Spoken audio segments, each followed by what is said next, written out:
All right.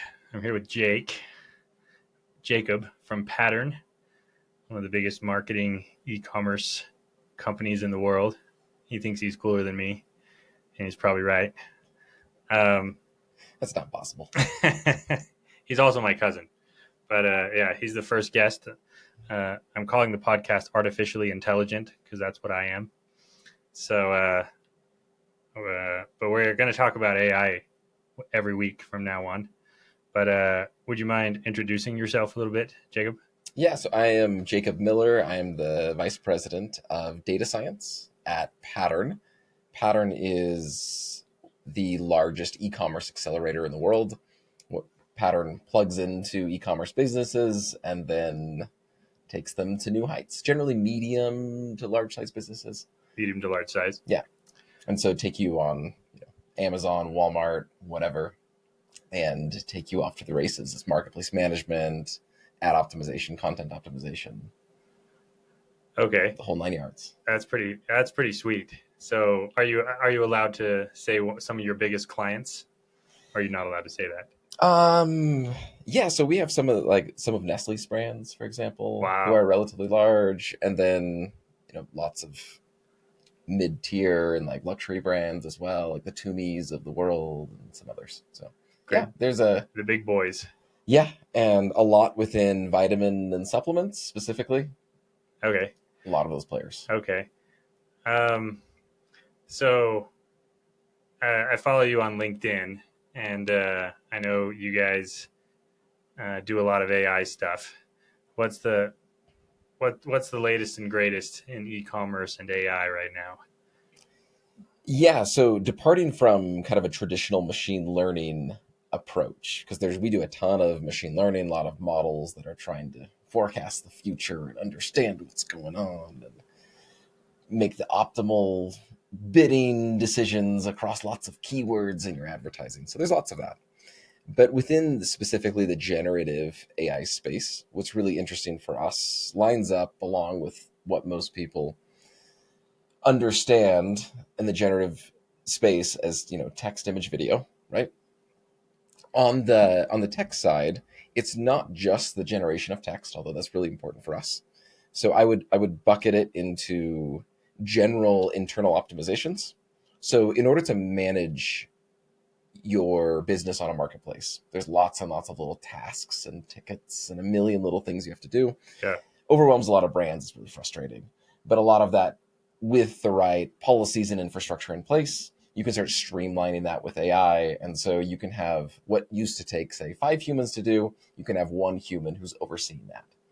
So from a just an efficiency management standpoint, there's that, just to streamline those types of tasks that no one really wants to do those tasks. They're not a lot of fun. Right. No one aspires to be this ticket resolution artist. I don't think that's a title that people are really gunning for. But it's when you hand someone those tools so that they're managing these flows of one of your listings goes down or there's some issue with it and you have to go fix it, for example. So one of the things we call it is get your stuff together, get and if something goes wrong, we need to fix it as quickly as possible, Yeah. like in the fewest number of minutes. Yeah. And so when you have AI to step in and say, like, here's what's gone wrong, here is the fix for it, and you have a human who says, like, oh, like that looks great, like send it in, and then you're done, which is a lot more efficient than having people monitoring 24 hours a day everything that goes wrong and like try and juggle it and fix it, just constantly putting out fires. So it's a shift in the industry in that sense of getting it much more efficient. So I would say that's the first bucket, is just pure efficiency. In the other buckets, it's more of a content optimization standpoint. So we're managing 100,000 plus products and Wow. all of their content and their descriptions and their titles. And when you're managing at that scale, there's going to be scenarios where, say, there's this new up and coming market of, say, moms that are interested in taking chlorophyll as a supplement, let's say. I just made this up, by the way. Or maybe it Might could be good. it could be a Maybe thing. that's the next big thing. Yeah. Could be a thing. Or creatine has become much more popular Yeah. recently. Creatine's booming right now. So with the market shifting, there's new research with creatine, or there's new uses for creatine. And so when people are searching for it, or when they're trying to understand the benefits of your product, you need to make sure to include those details and those facts. And so when you're managing tons and tons and tons of products, if you have all of your pipelines built to know about the general research, about what's going on in the marketplace, what are people searching for, and then you can proactively flag that and say, hey, that's something we should be, here are some facts about the product that we're not addressing and including right now. We need to make sure that those get included so that people know all of the information and facts about a product. So that's from like a text perspective. Yeah. And then finally, from an image and a video perspective, a lot of customers want to know how to use a product. And a lot of the time, let's say there's some mid-tier product, it's not selling a lot today, but you still want to explain to people like how to properly use it. And so being able to use AI with high fidelity images, of being able to depict the product like perfectly in an image, but to show someone like how they're using it, what we call a lifestyle image. Wow. Like here's a dog that is running who is using, chasing after, the toy. Yeah.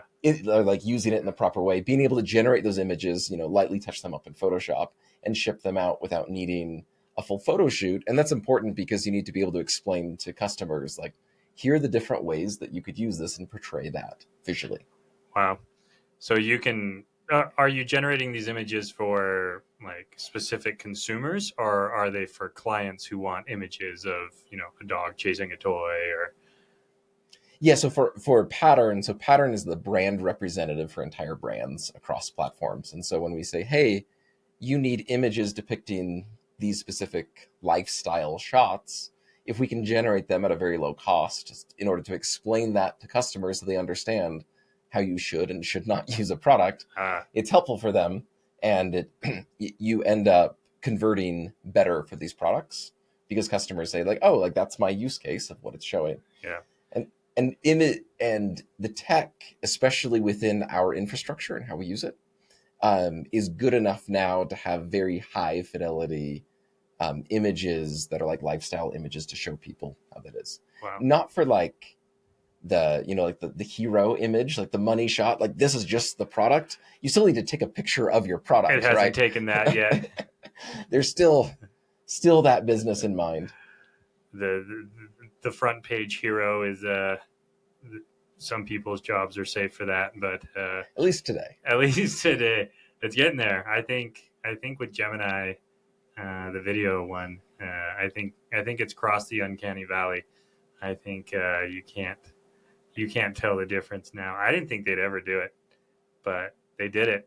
I don't know who's they, but they're doing great. Yeah. So, and it's the images you're generating are close to as high quality as regular pictures. Yes. Wow. Yeah. And it puts the image of the product in the person's hand. And can I ask what you're using to do that? So there's kind of a combination of models and proprietary pipelines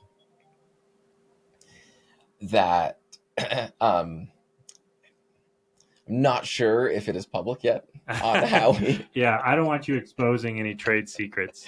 So, but the key challenge though is being able to create a pipeline or like a series of steps that you can repeat, where you can go get the image of a product, many images of a product, and then being able to scale it appropriately in high fidelity and then put it into different scenarios, like in someone's hand or on someone's, scooping it out on like a kitchen counter or something like that. Things that you could already do this with Photoshop. This isn't like, hey, this is a crazy new technology where you can take an existing image and put it into a different setting. It's like, yes, I remember downloading Adobe Photoshop in 1997 and it was great and it did exactly that, right? Right. But it's basically creating that process and being able to streamline it and make it go 50 times faster than before. Wow. So really it's just this unlock of efficiency where before people wouldn't bother, and it's like, well, even if you're only selling 10 units a week of something, your consumers should still know how the product can potentially be used. And it's super cheap and easy to make. Yeah. It's just out the door. So Pattern does mostly B2B type stuff then, not. Yes. Okay. Yep. Yeah. All right. Yeah. So so yeah, so the people that are generated, they're totally made up artificial people holding the products, everything, right? Yeah. And then you also can, customize that by marketplace as well, because Pattern operates cross country, cross marketplace. And so it could be like US Walmart, or it could be Uh Tmall China, so you could put or a Chinese person using the product, or yeah, you could use it. yeah, That's pretty slick, yeah. So you can make those adjustments and make that work. right on the fly. Okay. So that's the business side of it, of the latest AI. What about in your personal life? What kind of latest and greatest things are you using? Are you which of the models is your favorite?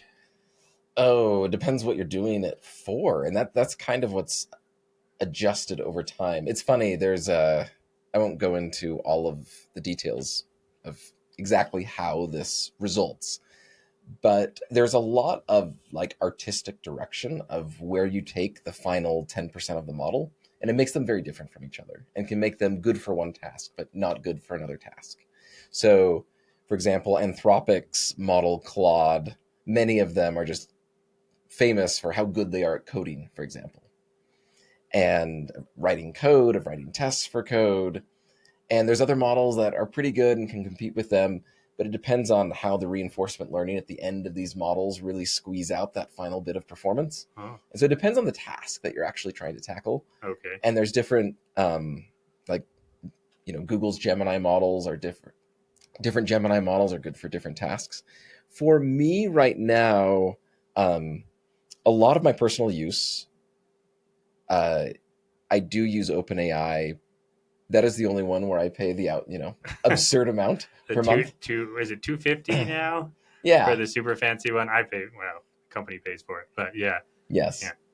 that's a good one. So, and also at work, we have access. At work, I have access to everything.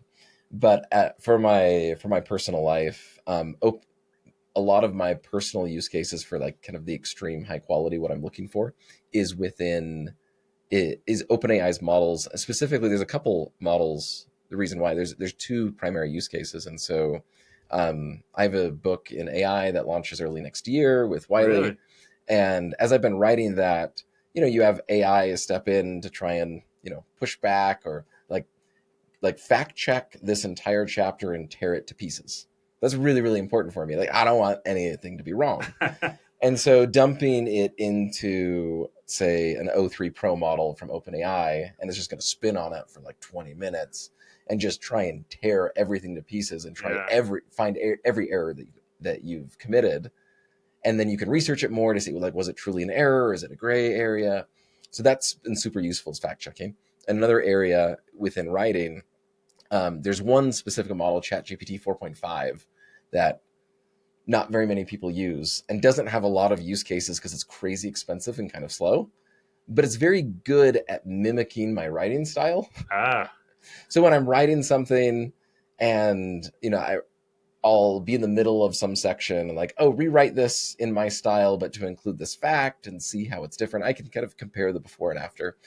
It doesn't exactly, as many people have written with AI, it doesn't exactly capture your voice. no, no. But 4.5 is probably the closest one on the market still to this day. I'm still dabbling in the others, but that was a lot of fun. That one's really close. It's the best at copying like your soul. Yes.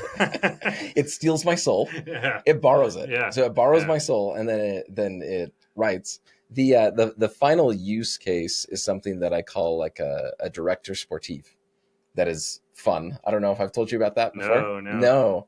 So in cycling, like Tour de France, if you've watched or heard of the cycling Tour de France, all of the cyclists have their coach, their sports director, like in their ear the entire race, who's like ordering them around and watch for this, or there's a corner coming up ahead.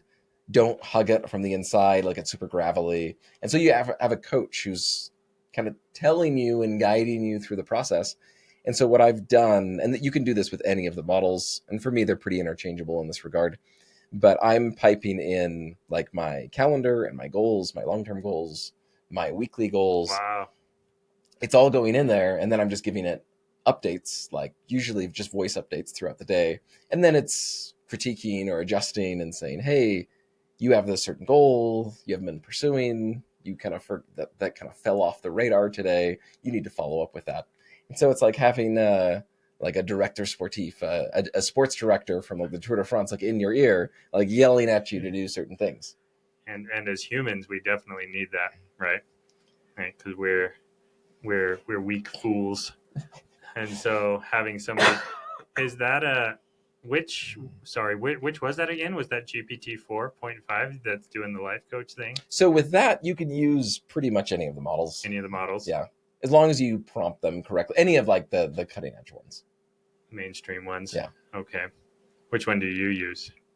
For that one, I use one of the GPTs. GPT 4.1. Yeah. Have you used Perplexity much? Yeah, I have. Perplexity, I like. Perplexity seems to be really good at simple stuff. Yes. Like it's fast. Very quick. It searches the internet for you real quick. It's like the perfect Google search. But what people, I think, discount or don't understand with AI development is that we're to the point now where there's an entire frontier of speed and quality. Uh-oh. And so, well, and cost for those of us running this at scale. Yeah, I can't imagine your electric bill. Yeah. We're running millions and millions and millions of these every month. We are maxing out every bit of AI that people will give us. But when there's an advancement, for example, in the really, really fast models, there's some big advancement, but most people don't understand it or pick it up or really even care. But it's a huge deal for us because if we want lightning fast and somewhat affordable, because we're doing this across hundreds of thousands of products and repeating this millions of times, it's really, really important for us. And then on the complete other end of the spectrum are like the super deep reasoning models. It's like, oh, you gave me this task. Give me 30 minutes and I'm going to come back, right? I'll see you in an hour. Yeah. Right. And so when you think of like speed and performance and cost, and you see an advancement, where did it improve? Is it, Gemini had these great breakthroughs in performance, but for their extremely, extremely fast models. So for us, that was a huge deal. No one else really cared. Yeah. Then, OpenAI with like O3 Pro was like a really, really good model at just thinking and ruminating for a long time on your questions, and does like a really fantastic job. And so when you see developments come out and you're thinking, well, how does it look on speed, cost, and performance? What might not be a big deal for one person, like another company will be like, this is the greatest model ever. This is huge. Just the 5%, saves $10 million a year. Exactly. Something like that. That the money's made in the margins. And so if you can find something that does it just right, it's a game changer. Yeah. So I wanted to ask you about your book. I think you mentioned you were writing a book, but what a Herculean task, because the rate of advancement of AI, do you have to go back and make changes every month or so? Well, or that is the entire. You better hurry. Well, yeah, that's like the goal of our book was technology was shifting so quickly, but the way that you solve a lot of these problems that we tackle actually is consistent every single time we tackle them. Like categorically, like the framework on how we think through all the steps aren't really changing. And that's what we discovered as we were building super early on, right? This is like 2023 after, ChatGPT, like November 30th, 2022, it hit the web and went viral. And, we're already trying to build with this and figure out what's the best approach. And watching what others are doing and kind of collecting all the best practices. And what we learned is that independent of the technology changes, there were certain frameworks. They're like, oh, like this actually, like this is the same steps every single time. And how can we step through each one of these steps and check all the boxes? So that's been the goal of this book, to say, okay, technology is going to change, but a lot of these steps are going to be roughly the same, even as the technology evolves. Okay. It's all kind of the same basic thing going in the same direction. Do you have a title of the book yet? Right now it's Applied Intelligence. Applied Intelligence? Yes. That's pretty good. That's the working title. I don't know. The publishers will. They'll workshop it a bit. They'll workshop it, smash it with a hammer, and I'm sure it'll be 10 times better. Yeah, yeah, that's interesting. It, I mean, my background's in biology or whatever, and so it sounds like the technology world is similar to biology, where like everything's kind of based around molecular orbital theory. Like there's there's basically like one pattern of life moving around, and it's just trying to figure that out. So is that kind of similar in the tech space where it's like there's nothing too crazy. There's no crazy like secret tech or something. It's just doing the fundamentals enough to figure stuff out. Yeah, and there's these amazing breakthroughs in in technology, but at a basic level, for example, defining what good looks like, that is a step you need to take even as the technology advances. It's like, I don't know, do something good. Like, no, like good is a very arbitrary term. You need to define precisely what good looks like as you're Right. doing your entire system design process. That's like one of the basics, for example. That's interesting. Yeah, it kind of reminds me like I know I keep going back to biology, but gorillas are insanely strong, right? And they could rip us apart, but their finger dexterity is terrible, right? They Oh, can't really? like yeah, they can't like do little tiny minute things with their spindly fingers because they don't have spindly fingers. And so for us, it was the trade off where it's like, yeah, we're not huge brutes, but our fingers and stuff can do amazing things because if you're too strong, you can't really like do the fine tuned stuff. You need the right tool for the job, right? And so we mastered tools and went that route, and whereas the gorilla just got stronger and stronger. And so it sounds like AI is kind of that way. It's full of trade offs. Yeah. Yeah. The not many gorilla knitters then.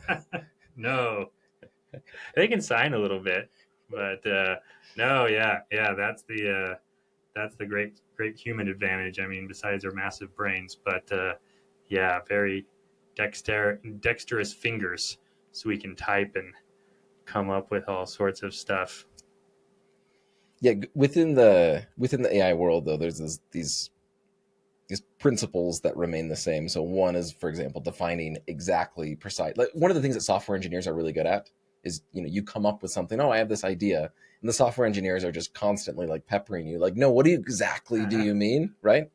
That's something that stays the same even with the evolution. It's like, well, AI is writing a lot of the code. It's like, yes, but you still need to precisely define exactly what good looks like. What are you actually trying to achieve? Or another example is context engineering. When you're passing something into the model, how do you structure that? What does it look like? What does it need to know? How do you pull it in? How do you weave it all together? There's certain principles underlying context engineering to feed the AI to give it everything that it needs to know. And then how do you know if you've given it everything it needs to know in order to answer the question or not? Yeah. Like there's certain Do, principles do that you are ask it? durable. Have I given you what you need? I guess it can't know, right? It's not. It doesn't have that level of sentience. There are ways to figure it out, but yeah, asking it is one method. Yeah, yeah. Well, that leads me to my next question. You were saying Claude is really good at programming, and I've heard that before. Um, why is Claude better at programming than one of the other models? Like, what are they doing? Are they just feeding it more data? Does it have more stuff to go off of? Does it have more experience? Is it like a person where that just is their focus and it has more experience, or what's the difference? Or do you know? Well, I mean that's proprietary inside Anthropic, but I do have, let's say, very educated guesses on how that works and how that's structured. So this also ties into a broader concept within AI where if you have closed systems where you can simulate feedback loops, AI is very, very good at learning in Yeah, those. You can generate lots and lots of training data. So, like, here is code, it runs, it generated an error. What was the error? What did I change? Was I able to fix it? You can feed all of that into AI, and that works great. In the world of robotics, it's like, oh, what if you grab this bottle a little bit deeper? It's like, oh, you just broke 1,000 bottles, you dummy. yeah, Like you don't have that friendly simulation environment. And so within like programming and certain areas of math and physics where you can simulate with very high fidelity what the environment is going to be like, you can generate training data and create feedback mechanisms to make those models extremely powerful within those like closed environments, those artificial environments. Okay. Yeah, it doesn't seem like any of the AIs are really going for a niche. You'd think one of them would be like, "Oh, I'm the perfect AI for marketing," or "I'm the perfect AI for, coding." It's like they're all trying to be the catch-all. At least that's been my experience. There's no but do you think under the hood they're secretly trying to like bucket themselves into different niches in the great battle of the AIs, or Well, I think it's still early. So in the early days, there were some players who would try to specialize some, but the generalists would then pass them because the oh, models would just get better and better so quickly that it's like, oh, if you try and tunnel in on one problem, but if you try to solve everything, the person solving everything would solve your one problem faster than you trying to solve your one little piece. And so that just kept on happening over and over and over. At a certain point, short of like the singularity, that is going to end. And at that point, it will make sense to specialize more and have more sophisticated models that have been fine tuned for specific use cases. But one of the things we joke about is the fine tuning trap, where you try and fine tune something and it's like, oh, we took this model and like we fine tuned it and adjusted it for this specific use case. And then like, Gemini comes out with like a new model, or OpenAI comes out with a new model, and out the gate it's better than yours. And you're like, I'm oops. I'm an idiot. I did all this work, or I could just sit around and wait for a Yeah, better model. And that's like the fine tuning trap that yeah, that we've talked a lot about. And yeah, we try not to get stuck in the fine tuning trap, but I still think it's early. it's too early. Yeah, no, that's really cool. It's so. Are you kind of saying like the interdisciplinary AI wins because what movie was it? The movie Hero, I think, where they were practicing calligraphy to get better at sword fighting. Yes. And so, like, because the AI is looking at all things all at once, or as many things as it can, it's improving uh, things better than an AI that has a hyper focus on one thing For now. for now. For now, yeah. That's really cool. Yeah, yeah. My dream as a biochemist or whatever I am is because basically I hyper focused on like 3 or 4 genes my entire PhD. Yeah. And there's like 30,000 genes, and so You only have 29,996 to go. yeah, right. And I discovered the function of these genes and things like that. But I'd sit in conferences and things, and somebody would just be going off about one gene that they've studied their whole life, and um, I have no idea what they're talking about half the time. And I have the fundamentals, but how it's interacting with these other biochemical pathways that I don't know anything about. And so my dream with the AI is that eventually it can look at all those genes at once and like find a way to see them interact and everything, and not just the genes themselves, but like uh, basically be the ultimate physicist and the ultimate biochemist at the same time, and Mm-hmm. really see how they intersect. Um, I know they're kind of doing AI stuff in biomedical, like looking at colon cancer and things like that, but I haven't seen much for straight up like in what do they call it, in silico experiments Yeah. where they try and see if the AI can figure it out. I've tried to do it a little bit myself, but yeah, it's not quite there yet, I think. Yeah, one of the philosophical points that's debated in the AI community is if you had read everything that the AIs have read, which is just like everything on the Everything, internet. yeah, If you would have read those, then you would proactively have just come up with tons and tons and tons of ideas, because the intersection of disciplines generates lots of the yeah. breakthroughs that we see today. It's the And yet, Renaissance. AIs don't do that, at Yeah, least not naturally.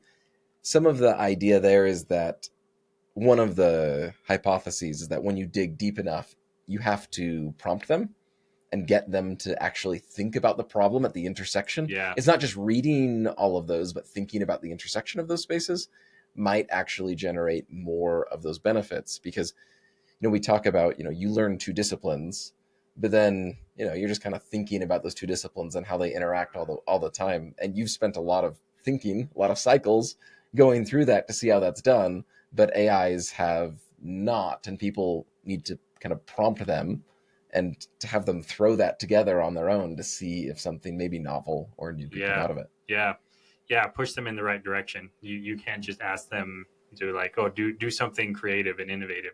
They'll try, but they don't seem to do a very good job. And I almost feel like getting a little bit philosophical, but AI is just like a super extension of us.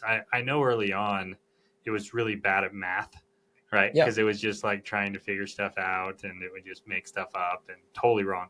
I know it's gotten a lot better. So it's almost like it seems to be on the same path of like a kid or whatever, where it's like, okay, I don't know this, but teach me enough and I'll know how to do this. And you go to a teenager, I think it's probably in the post adolescent phase maybe at this point where it can do better than a post adolescent teenager um, can, but it still needs like serious direction. It yeah, doesn't have like straight up doesn't have its own thoughts, and even if you a lot of times even if you push it right, at least in my experience, um, it'll just keep trying to feed back to you what it thinks you want to hear. yeah, So it really needs a lot of direction. yeah. One of the parts about AI that a lot of people don't understand is that they think fundamentally different from humans. And then when you see it think differently than a human, you're like, oh, well, that's easy, you dummy. Like, why didn't you figure that out? And one of the examples, take say, a large language model, and it's completely been trained on tokens. So every word is represented by a vector of a whole bunch of numbers. And then you ask it, like, how many R's are in strawberry? Like, oh, I didn't know that there's like 3 R's in strawberry. Aren't these stupid? And it's like, well, that would be like me asking you, like, what was the average hertz of your voice of the last sentence that you spoke, right? Like, Yeah, it's fundamentally different. Like, it doesn't look at letters; it looks at words. right. And so the way that it reasons is you have this thinking engine that abstracts through words and tokens and connecting all them together and these ideas together. And if you wanted to count, but if you ask it to write a computer program to count the number of letters in strawberry, it's like, oh, I can do that easy. And so it takes a token of strawberry, writes writes a computer program to count the number of R's, and it's like, well, the answer is 3. Well, there you go. And so the same thing with math. You ask it a math question, and it's like, well, let me write a computer program and run it in order to do that thing. That's funny. Because fundamentally, these operate based off of words and context, and that's how they think, which is different than how I think and you think, and, Yeah, and that's fine. yeah. So yeah, I wondered how it fixed the math problem. So it writes a program probably. I was thinking maybe just like Googled it or something, like found something somewhere. Just grabs a calculator Just and punches it in, yeah, okay. Oh, it just grabs a computer program calculator and does it, and then or writes the program or does something. Yeah, that's generally how they operate. Is that they um, so what you can do with AI is there's the base language models, or you can provide tools to them and say, hey, when you run into this type of scenario, you have a tool that you can grab that can help you do a certain task. And that's these more complex agentic systems, how they operate is that you give an AI and give it access to a bunch of tools, and it can call those tools to try and solve your problem. okay. That's pretty funny, but it's sometimes on the fly it'll just make its own tool.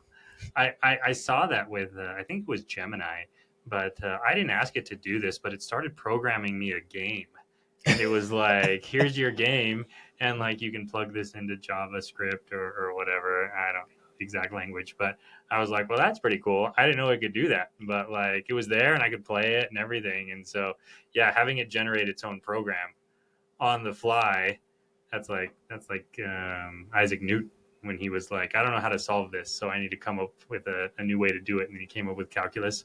AI is just doing stuff like that on the fly. It's like, Yeah, well, I don't know, I can't do that, but I can write a program that'll do it. yeah. I can't count the number of R's in a word, but I could create a program that can do I that. can That create a works. program that can do that.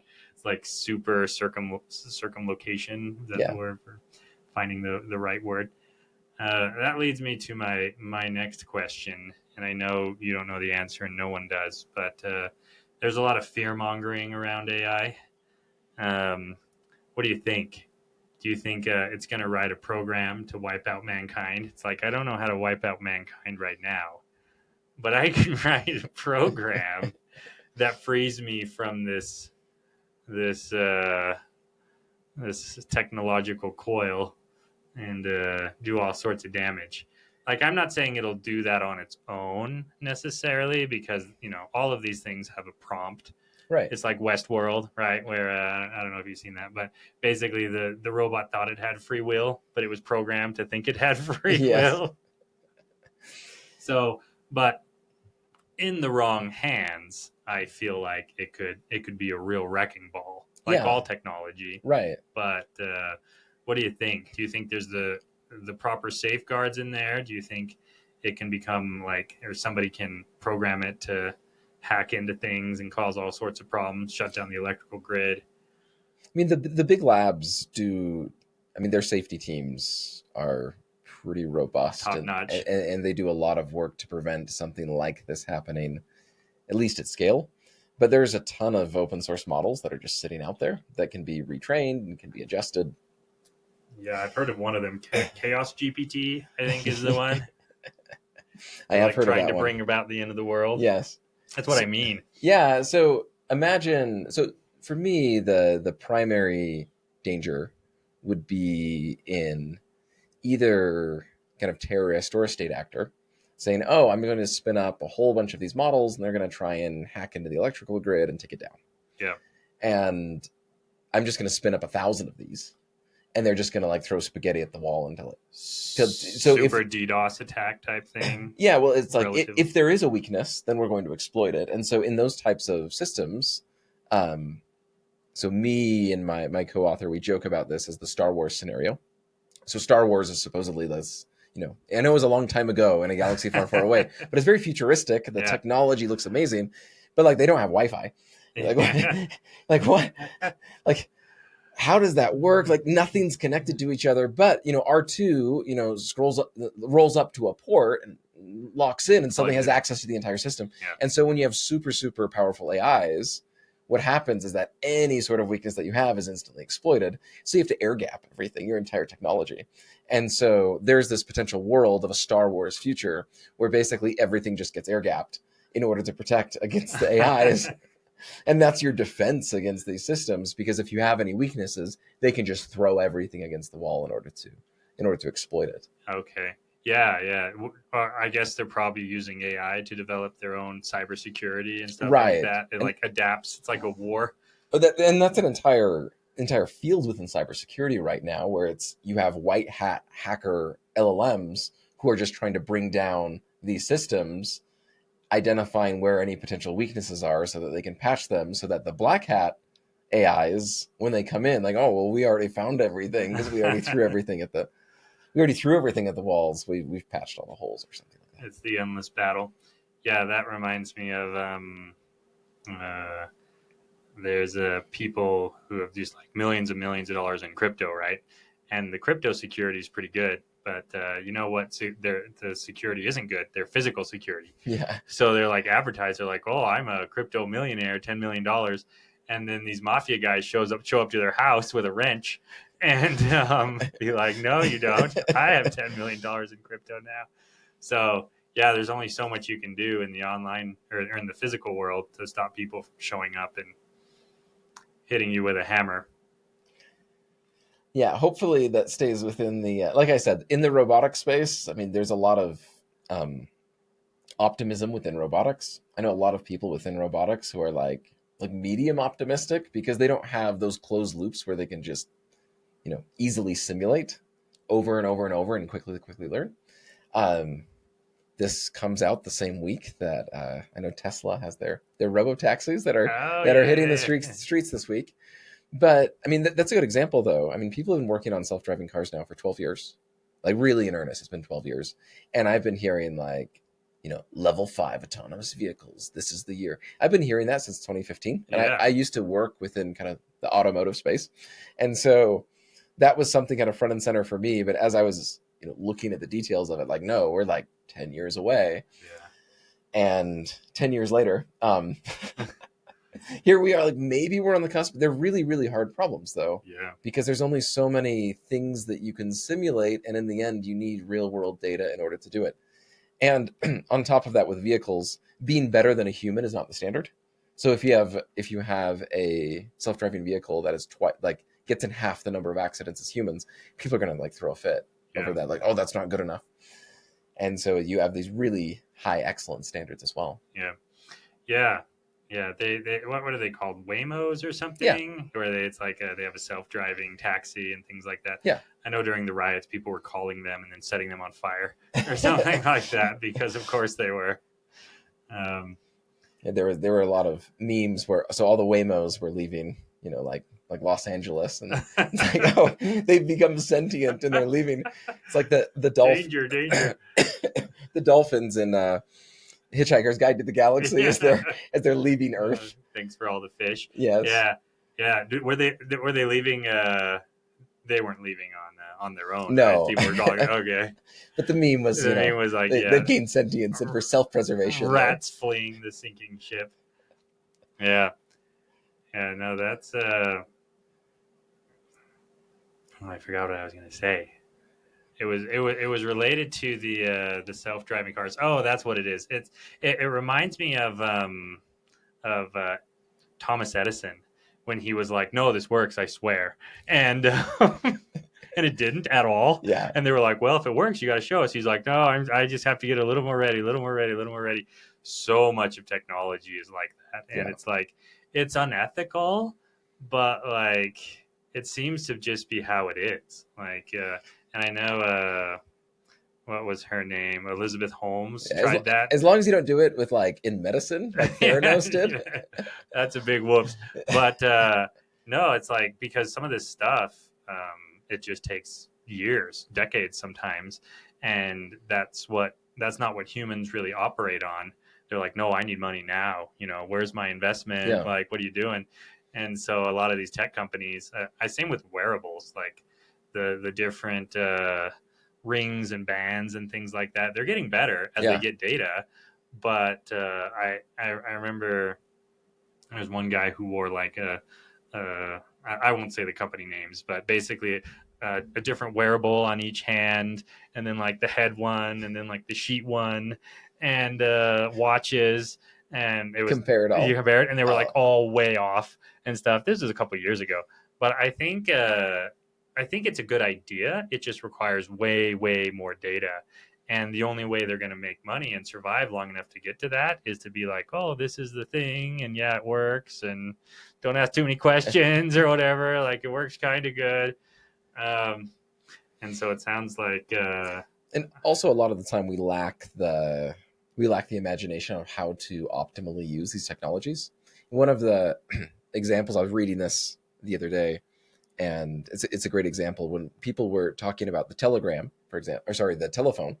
Like, what are the uses for the telephone? And the idea that people were discussing is like, well, sometimes telegram operators are like need to connect and could just talk to each other, and that would clarify things. that's hilarious. Or I remember in there was some research paper in one of the internal um, machine companies that was making microwaves, and one of the research papers were like, we don't think that this is really a marketable like product because all it can do is warm stuff up. Right. And so you listen to that, like, that's hilarious, but like at the time, like, oh, it can just warm stuff up. Like lots of stuff can warm things up, right? I can make a fire. Yeah. You can get an oven or a toaster oven. There's lots of options out there. So as the technology evolves, our more humans think creatively about that more primitive version of the technology and say like, oh, I could combine it with this other piece of tech over here, and if we put them together, or we could build an entire ecosystem around that, because it's like, smartphones actually, they're like kind of cool, but without an app store, they're not that cool. No. Yeah, you need all the other people feeding stuff into it. It's like a PlayStation 4 or 5 or whatever without the games. It's like just kind of sits there. Yeah, that's a good point. You need people figuring out what to do with it. That seems to be every major technology, whether it's electricity or fire or whatever. Yeah. You need to figure out how to harness it and use it. And do you think because AI is like super good at thinking that stuff's going to get exponential pretty fast? Do you think it's things are going to get pretty crazy? Yeah, so I think it ties back into the comment of AI is thinking differently than humans. So a lot of us, we sit down and we ask the AI to do things, and sometimes things it's really good at and some things it's really bad at. And we're like, oh, that's dumb because it doesn't think exactly like I do. But there's certain things that it does 100 times better than me or 1,000 times better than Yeah. me. And so thinking through, hey, if I had 1,000x the capacity in specific areas of things that I do or how I think, and I were 1,000 times more powerful, what else could I do? We're entering into this era where you move into this new land where it's completely boundless in specific directions, and people don't know what's out in those undiscovered territories. Yeah. Kind of unlock true human abilities with like being able to think or think of crazy new things that we probably wouldn't have been able to in the past. I'm a big believer in salvation through science. It seems like a natural disaster or a disease or there was this book I read called The Alchemy of Air, where this guy got up, I think it was the British Royal Society, and he told everybody that a third of the world's about to starve to death because we're running out of nitrogen. And they're like, uh oh. He's like, yeah, pretty much. We got to reduce population numbers real fast. But then this Jewish scientist came up with something called the Haber-Bosch system, which fixes nitrogen literally out of the air. You know, and so uh, we we keep kicking the can down the road on humans being these giant predators covering the entire planet, and somehow we keep our population numbers up, and we don't wipe ourselves out or let nature push the balance back that it usually does. These nimble fingers are very good at can They kicking. are they're, they're extremely good at can kicking. Yeah, COVID and that kind of stuff. Because yeah, usually when a population of anything gets too big, nature comes in with either a predator or a Or disease, yeah. disease or something takes advantage of it, and nature keeps trying, and we we keep stopping it. Like, not so fast. Here's 1,000 vaccines. We're gonna keep going here. And so I'm an optimist with AI. I think it's gonna help us kick the can down the road at least another 100 years or so Yeah. before things get crazy. Yeah, it's I mean, there's always theories on, Fermi paradox in terms of, is there some level of technology where once we get to a certain point, and if it democratizes so that everyone is accessible to that technology, is there something that gets so powerful that it can wipe out, a few people, or one person could wipe out everybody else Wipe out everybody. if the technology were sufficiently powerful? Yeah. Well, I know I don't know if the coronavirus was lab created or not, but I know it could have been, which is pretty crazy. Yeah. Because, so, I mean, I think we're definitely there. I mean, of course we're there because with nukes and all that's been in the news, but also just like, I mean, any biomedical lab could whip up something really dangerous. Yeah. And we haven't, and so uh, I think everything's going to be fine. We'll be good. In the long run, we're all alive. In Isn't the that long isn't run, that we're what all alive. isn't that what John Maynard Keynes said? Right, right. Well, this has been really good, Jacob. Thanks Yes. for joining me for the podcast, the the pilot episode. Hopefully, I don't get canceled. But is there anything that you wanted to talk about specifically that I missed? Uh, Anything to promote other than your book? When is your book coming out? I'm definitely gonna Like early next year. early next year. Yeah. So, the cycles of publisher and back and forth, and then prep for publication. Take some serious time. I generally blog on like thewhybehindai.com. Whybehindai.com. Okay. I generally write more when I'm not near book editing update deadlines. So depending on the deadlines, I'm writing more or less there. I think one piece of information, piece of advice for the audience: when you've lived through like multiple technology changes, one thing to keep in mind is, you remember when the internet first came out, and it was like you could just learn anything that was just like Yeah. on the internet. Like there was eventually Wikipedia came forward, and it's like you can just sit down and learn anything, right? And then there was this next era where like YouTube came out, and like I'm not a car guy at all, but like in 2008, like my car had these issues, and I was super poor, and I was in, you know, grad school, and like what do I do? And so I go on and I find someone on YouTube who like exactly fixes the problem, Yeah. and like I fix it, you know. Just copy it. Exactly. Right. Yeah. And then now in this era with I run into problems all the time, both like physical and in, you know, the digital world. And it's just like, AI, how do I solve this? Like I can learn anything, I can do anything. And Yeah. so you have this evolution where the internet started, where it's like, oh, I can do a lot of things I couldn't do before. And then like YouTube comes out and it's like, I can do a lot of things I couldn't do before. And then AI, it's like the only thing that's limiting you is your agency, is your own choices. Because like if you want to run, you have a lot of wind pushing behind you with these AIs that can help you help guide you to these goals and give you the tools that you need in order to achieve them. So the only thing that's really limiting, which is a crazy factor to think about, like the only thing that's limiting me right now really is myself. Yeah. And that's more true now. I mean, people have always talked about like think positively and imagine this better, more positive But now world. it's true. Like, But it is more true now than it has ever been in the past. yeah. Yeah. And you can ask it any question, and 9 times out of 10 or more, it's going to be right. And like, if you want to start a business or take up a hobby or whatever, is like, it's all right there.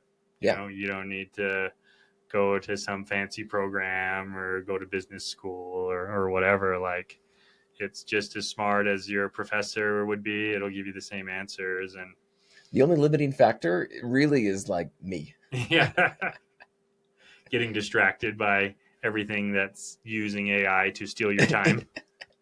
And that's the great battle, right? Over the future, which is people who are optimizing machine learning and AI in order to monetize my attention or take my money for Take your whatever money. reason. Yeah, it's the battle for your soul. It's going around harvesting everybody's eyes and time constantly. But I would think, yeah, just as far kind of the parting thought is the only limitation is myself, and that is both wondrous and terrifying. It's a heavy load Yeah. until we can get an AI to like grab you and like move you around and like type your fingers and stuff, which is a pretty good idea, by the way. New business. Forget life coach. It's a robot that moves you around, Brilliant. helps you with your life. But it's been fantastic to be here. Thanks Yeah, for having me. yeah. No, this has been immensely enlightening. You definitely know a lot more about AI than me, and so very good guest to have. Thank you. So It's good to be here. yeah, thank you.